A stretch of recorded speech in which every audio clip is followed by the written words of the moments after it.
പ്രായ വ്യത്യാസമില്ലാതെ ഇപ്പോൾ യങ്സ്റ്റേഴ്സ് ആയിക്കോട്ടെ, എല്ലാവരിലും കണ്ടുവരുന്നൊരു സംഭവമാണ് ഈ ഹാർട്ട് അറ്റാക്ക്. സഡനായിട്ട് നമ്മൾ പ്രതീക്ഷിക്കാതെ വരുന്നു. നമുക്ക് നേരത്തെ തിരിച്ചറിയാൻ അല്ലെങ്കിൽ എന്തെങ്കിലും ടെസ്റ്റുകൾ വഴി ഇത് കണ്ടെത്താൻ പറ്റും? 2 ഓപ്ഷനാണ് ഇതിലുള്ളത്. നമുക്ക് ഇനിഷ്യൽ സ്ക്രീനിങ് ടെസ്റ്റുകൾ എന്ന് പറയും. ഇപ്പോൾ എക്കോ, TMT എന്നൊക്കെ പറഞ്ഞിട്ടുള്ള അതൊരു ഏകദേശം ഒരു ഐഡിയ കിട്ടുന്നതാണ്. അപ്പോൾ TMT നെഗറ്റീവ് ആണെന്ന് വെച്ചിട്ട് 100% അറ്റാക്ക് വരില്ല എന്നല്ല. പക്ഷേ നമുക്ക് ഒരു ടെസ്റ്റ് ചോദിക്കുകയാണെങ്കിൽ, ഇപ്പോൾ നമുക്ക് ബ്ലോക്ക് ഉണ്ടോ, എനിക്ക് ബ്ലോക്ക് ഉണ്ടോ എന്ന് അറിയണം. ഇപ്പോൾ ഡോക്ടർ എൻ്റെ അടുത്ത് വന്നിട്ട് ചോദിക്കുകയാണെങ്കിൽ ഞാൻ പറയുന്ന ഒരു ടെസ്റ്റാണ് CT കൊറോണറി ആൻജിയോഗ്രാഫി. അതായത് CT സ്കാൻ. നമുക്കിപ്പോൾ ഹെഡിൻ്റെ അല്ലെങ്കിൽ തലൻ്റെ അല്ലെങ്കിൽ കാലിൻ്റെ ഒക്കെ CT സ്കാൻ എടുക്കുന്നത് പോലെ നമ്മൾ കയ്യിൽ ചെറിയ സൂചി വെച്ചിട്ട് ഇഞ്ചക്ഷൻ കൊടുത്തിട്ട് CT സ്കാൻ എടുക്കുന്നു, ഹാർട്ടിൻ്റെ CT സ്കാൻ എടുക്കുന്നു. അപ്പോൾ അതിൽ ഓരോ രക്തക്കോയിലുകളും നമുക്ക് വ്യക്തമായിട്ട് അറിയാൻ പറ്റും ഇതിലെവിടെയെങ്കിലും ബ്ലോക്കുകളുണ്ടോ.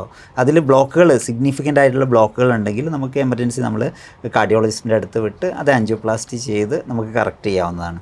അപ്പോൾ ഒരു ടെസ്റ്റ് എൻ്റെ അടുത്ത് ചോദിക്കുകയാണെങ്കിൽ ഞാൻ പറയുന്നത് CT കൊറോണറി ആൻജിയോഗ്രാഫി എന്നാണ്.